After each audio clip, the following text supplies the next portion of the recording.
Can you make a career out of working on a cruise ship?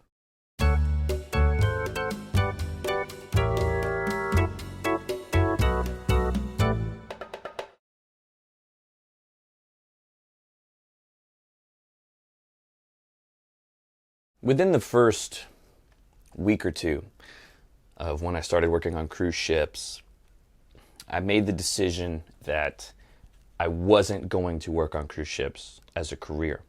It took me about a week to answer some of the questions that can only be answered once you start. You know, you can do as much research as possible, contact YouTubers, Google anything, right? There's a lot of information out there, but there's still these little uncertain things that can only be like verified and validated once you're on the ship. And there's like, it kind of becomes clear. Some of these more gray things, come a little more black and white. And one of the questions that I had was, aside from the fact that if you hate working on ships, of course you don't want to make a career out of it. But the question was, could you? Absolutely. There are plenty of people who work on cruise ships for 20, 30 years. I mean, that is their job that they do, contract after contract.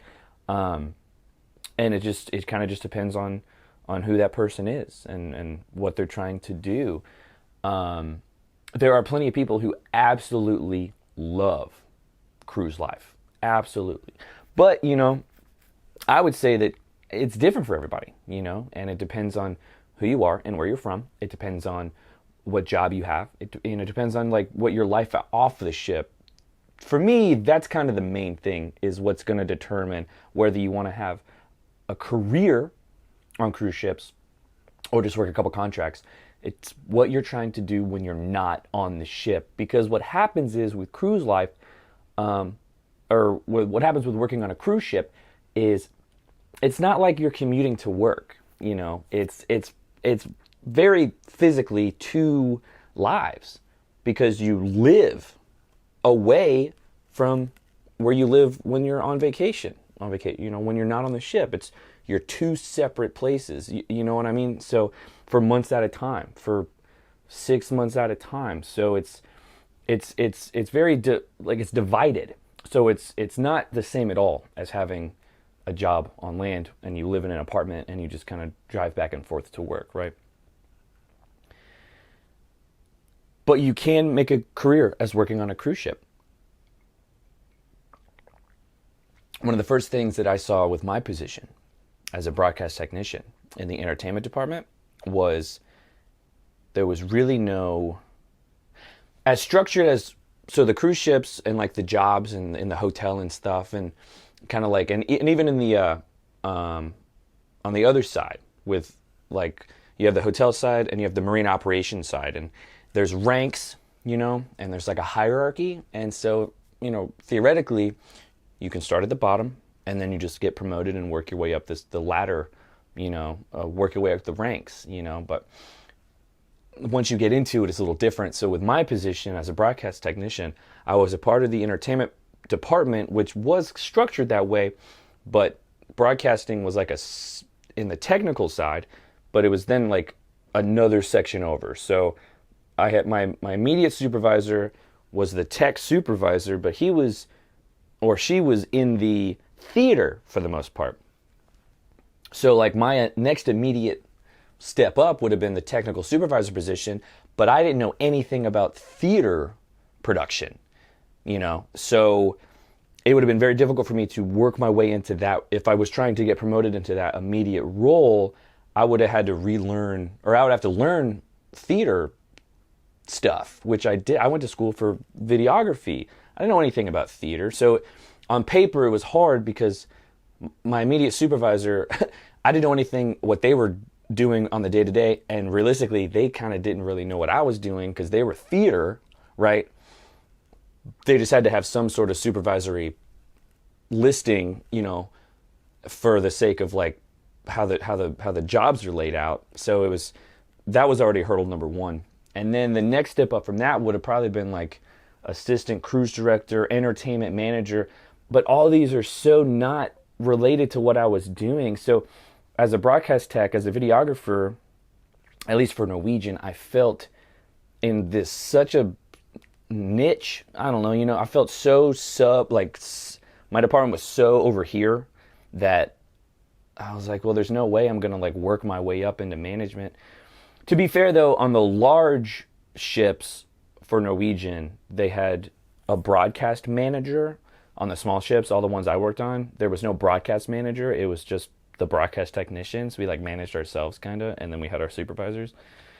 So I could have gone that route, broadcast manager on the big ships, but from what I heard from that position, it was basically you're just another tech. You're just kind of more in charge, right? And then on the big ships too, there's more work to do. There's more places. There's more events to film. One of the reasons people like to get promoted is because you get new things like your own cabin. For the entertainment department on the big ships were Norwegian, the two broadcast techs got their own cabin anyway, right? So I kind of sat there on the small ships, and I don't want to sound lazy, but I was like, okay, I could become broadcast manager. I could I'd get management on my resume, but the benefits, I might as well just be a broadcast technician on the big ship. I'd still get my own room, and I would have less responsibilities because I'm not a manager. However, I was like, or I could not work on the big ship, and I could not have nearly as much responsibility as the techs on the big ships. They worked a lot more than I did working on the small ships. I was like, so what's the trade-off? Get my own cabin and work a lot more, work a lot less, be way more comfortable with what I'm doing on the small ships, but have a roommate. You see what I mean? Ultimately, all these decisions, I ended up not going back to ships after 3 contracts anyway, but, a career on ships was not for me. Other reasons why I left had to do with I missed the stuff I could do on land, these things that, because it's 2 separate lives, I was missing that other part that I thought I wanted on land, and I couldn't do both at the time, right? Some people, however, do make careers on cruise ships, and it is very possible. One thing I saw, and this isn't societal, I don't want to say, there was a certain kind of pattern I saw for certain positions though. There were several, let's say, room stewards that were a little bit older. They've been doing it for a long, long time. And for the most part, I'm speaking as an American, which is already an extreme minority on cruise ships. So you probably wouldn't see many Americans doing this, at least on this level, as a room steward or something like this. But what I saw, in particular, there's this one woman, and she'd been a room steward for 20 or so years, and she had a family back home. I believe she was from the Philippines. She had a family back home, and she had a son. But while she worked on the cruise ships, she was sending money back home, and her mother, so the son's grandmother, was raising the child on land while the mom was working on the ships. And she was just sending the money home to the grandma who was raising the son. And then what I discovered was the plan, I guess, was that for the son would eventually start working on ships. The mom who was currently on ships would retire, and she would then raise her son's kid. And then he would send money home from the ships, and the woman who was working, who's now a grandmother, would then watch her grandchild. So it was this generation skipping pattern where the immediate mother or father was working on the ship, sending money home to the grandparents to raise the kid of the parent working, which works, because depending on what your country you're from, the money you're sending home, that's a lot of money, depending on the exchange rate, right? But for me, and coming from the culture I come from, I would not want to do that personally. If I have kids, I want to see my own kids. I don't want to be away. I wouldn't feel good about doing that. To each their own, but that's definitely something I didn't want to do. And when you start hearing stories like that, it really starts to make you feel like okay, I really am away. I'm working, these contracts. Is this something I really want to do? So you just have to weigh all these different options. I'll be away, but I have money. If I have a family, how do I do this? I have 2 lives. Do I have a home, but I'm living on the ship? All these different things. The ranking system on cruise ships, it's basically the stripes. It's kind of military-esque. Officers, captains, blah, blah, blah, blah, blah. And your ranking and what you wear on your shoulders, it means stuff to people. It didn't mean anything to me. Because like I said, as a broadcast tech, I was in the entertainment department, which is hotel. So like, we didn't really do the stripes thing. We didn't dress wearing stripes. Like certain departments do wear the white, like suits, outfits. They wear the stripes on their shoulders. They have the pins. As entertainment, we didn't dress like that. And I'm pretty sure I wasn't even on the spectrum with my position as having stripes. If they were to put stripes on my thing, it was like 2 stripes, which really didn't. It gave me passenger access and privilege to like passenger areas anytime, but I wasn't allowed to eat. I wasn't an officer by any means. I wasn't allowed to eat in the officer designated areas, And so because I was not in the realm of the stripes, I didn't care about the stripes. I did find that some people really, really, really did care about stripes. And that's when you start getting these terms like a stripe chaser and stuff like this, where people might try to seek out relationships with certain people, not based more so on like their rank, which is, whatever, like do what you want to do. I didn't do that. I didn't care. And so when people start talking about, stripe this and officer that, I don't care. The thing I cared more about was that like, that guy or that woman gets their own cabin. What justifies that, right? As a manager, you're basically officer status. So for the most part, managers will get their own cabin. Supervisors probably get their own cabin, usually. But they're like the supervisor level is kind of like the last rung where you might not get your own cabin. So the goal is to be a manager, just to have that specific title, or director. And then so with all these different titles and ranks, it's not about the job, man. It's more about what you can be offered as your perks of being on the ship, because you work there. So like the work side of it is how much you're going to get paid, your work schedule, your responsibilities. But the other side is you live there, and so your living quarters and your life when you're not working is also associated with your rank. So when you start thinking about it that way, why would I not want the best accommodations for what I'm doing? So not only I want to do a job I want to do, I also want to have a life off. Like I want to have my own cabin. I want to have my own big bed. I want to have my own bathroom, all these other things, because it's life and work all together, and that combination of life and work as a combination is why some people can't handle it, or why some people don't like it, right? Because they want a certain lifestyle and they want a certain job. And sometimes they don't mix, or you can't have both the way you want it sometimes. You know what I mean?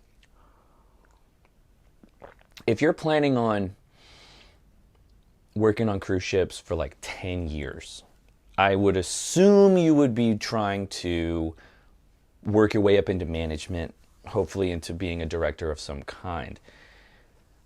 Then again, that's coming from me from the U.S. I kind of look at it as, if I'm going to put this much time into a job, if I'm going to put this much of my life into a position and for a company, if I'm going to leave my family for 11 out of the 12 months of a year, I have expectations of where I'm going. I expect to be eventually getting to certain levels where these things might change, right?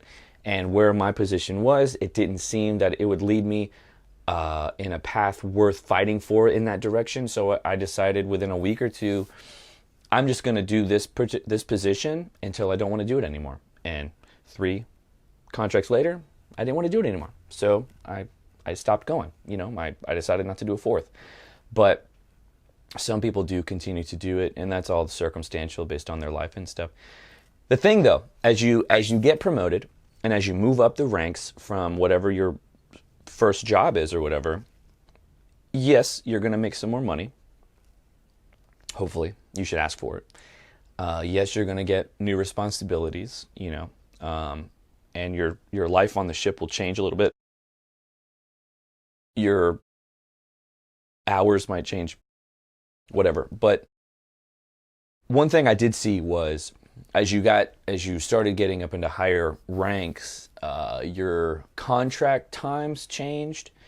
So like my contracts began 6 months working on the ship, 6 weeks off for vacation.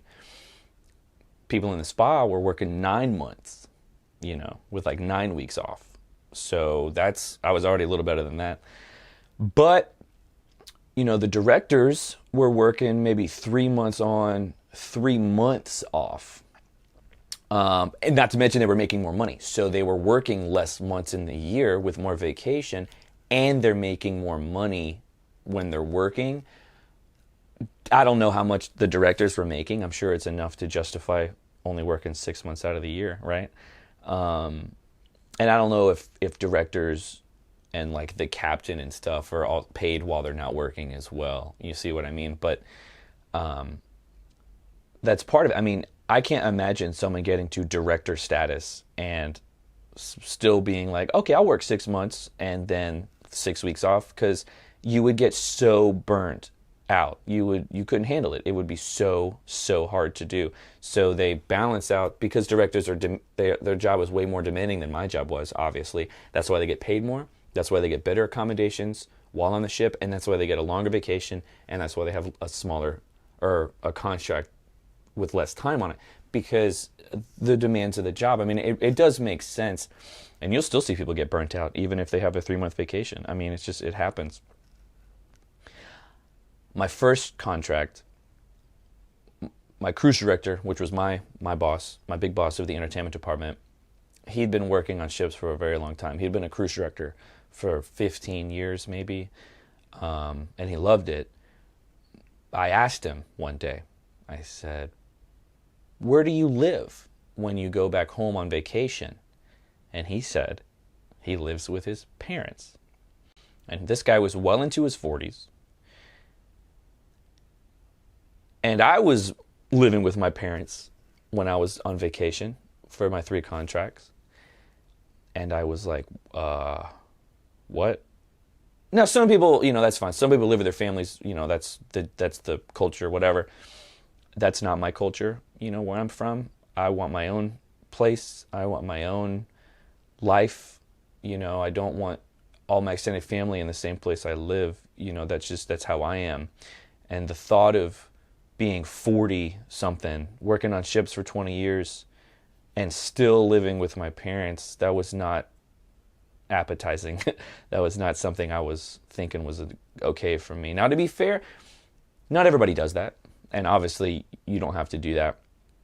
But if you think about it logically, it's like, well, if I'm on the ship for most of my life and off the ship for much less time, why would I want to buy a house that's empty for majority of the year? You know what I mean? Like, because that's financially misguided too. I mean, it's a waste. I mean, you could always buy a home and allow some property management company to manage it. So like when you're gone, they could have somebody come in. I mean, yeah, there's things you can do, but man, what a hassle, right? So the easiest thing is just to not own anything and just live with your parents. And I just didn't want to do that. However, there were plenty of directors and officers that were like married. They had families. All the captains that were on all my ships were married and had families. And I'm sure they owned whatever home they lived in.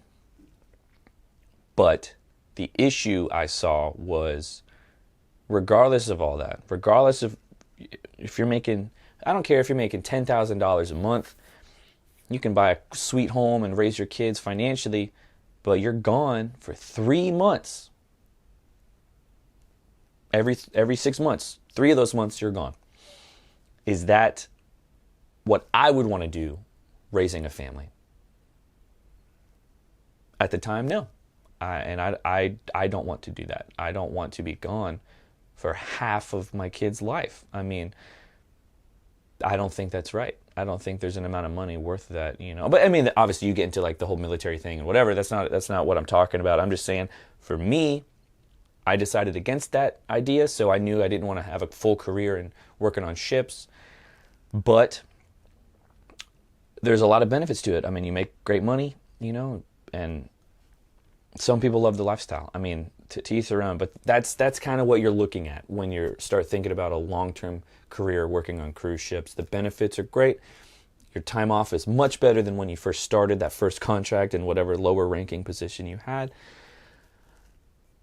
But for me, at least, as I get older, I start thinking about other things, not solely me in my life, but I think about a future relationship. I think about a future family and stuff like this. And when you start thinking about that stuff, it's when you start saying, okay, is it going to be possible to balance the cruise life and the real life? You know what I mean? And some people try to make it work. Some people can't handle it. Some people do it. You know, I ended up deciding it wasn't something I wanted to do. And 3 contracts was enough for me. But if you give it a try and you love it, by all means, keep doing it. You know, I mean, a lot of people actually do meet people on the ship, and they fall in love, and they get married, and they both have their careers on cruise ships. And if you're married, the cruise company will work to make sure you guys are on the same ship, and they'll put you in the same cabin, and this and this and this. We had on one of my ships, we had a guest entertainer who was a magician, and his wife was his assistant, and they had a kid. They had a daughter, and the daughter just was on the ship with them.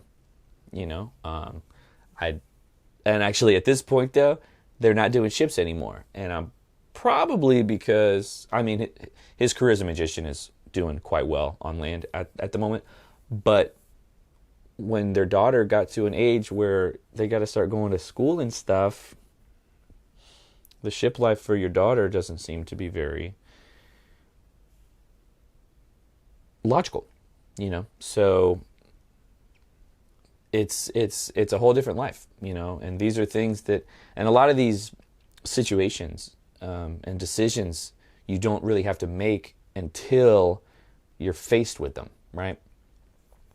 Until you have a kid, and you're like, what are we going to do, right? So it's cool though. I mean, by all means, if you want to do ships, if you're already married and you already have a family and you already have a mortgage, and you're thinking, I'm going to give ships a try, I'm not going to sit here and be an advocate for that. But if you don't already have all these other responsibilities, do it, you know, because who knows? And you might love it, and you want to keep doing it. You might want to keep doing it for years and years and years and years. And if your view of raising kids and this and families is different, or this way and that way, you know, great, you know, make it work, because it can be a lot of fun, and it can be very rewarding, and the benefits and the money's good, you know. So do what you want, but I decided that 3 contracts was enough, because I wasn't going to pursue in my own career on ships, I wasn't going to pursue the ladder of trying to get promoted and move into new positions and this and this. To me, it didn't seem worth it, and it didn't seem viable actually at the time for the position I was in. So absolutely. And you know, and honestly, another way to work your way up the ranks is you're not solely stuck on working for your cruise line. If you've done one job for however long for one company, and you're trying to get a new position with a little bit better accommodation and a little bit better pay and better vacation time and lesser contracts, you can apply for a better job on another cruise ship. You know, if you have 4 years experience in this job for this company, and then you apply for the next job above that one on another company, you're probably going to be more likely to get it because of the experience you have on this ship. And sometimes that might be easier to get that next step up on a new cruise line with just applying for a new company than it is trying to get promoted from within. Companies do want to promote you within, but it's a process, So don't be afraid to work for multiple companies, especially if you make the decision to have a career on ships. That doesn't mean it's a career for Norwegian Cruise Line. It doesn't mean it's a career with Disney.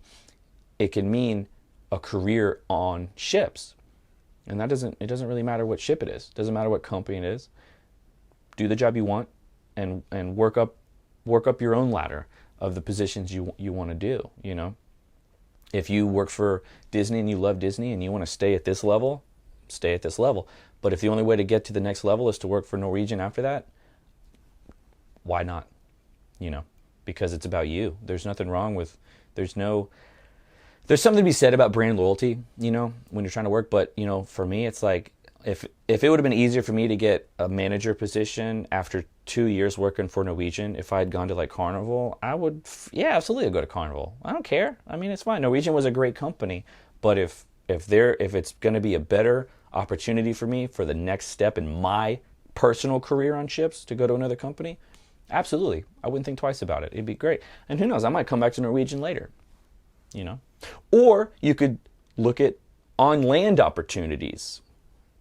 I had a broadcast manager who worked in Miami. She was a manager for all the broadcasting ships. So she wasn't even on ships.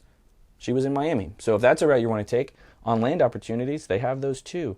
You can definitely have a career, You just have to you have to weigh the pros and cons of the benefits on the ship and the fact that you're away from a life you might be trying to have on land.